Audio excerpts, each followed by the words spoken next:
Alright, let's understand what will be the output of this particular code block.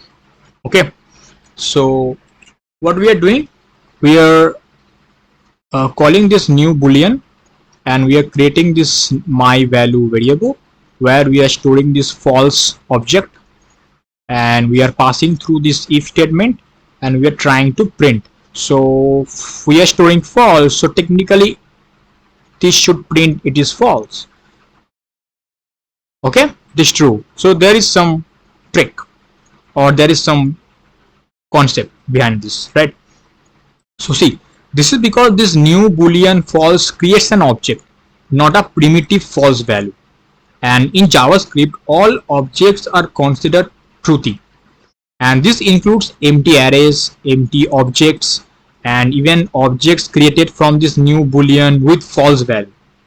Okay, or even zero or empty string value. Okay, so see, and the if statement checks for the truthiness of the variable my value here. Since my value is an object, so JavaScript's types coercion rules evaluate it as true in a boolean context. And a common mistake is to assume that this new boolean false behaves like the primitive boolean false, but it doesn't. Because if I comment it out, and if I use const my value and I simply define with false, and if I run this now, you'd see it is false because this is a primitive value. This is not an object. Okay, so I hope I made it clear.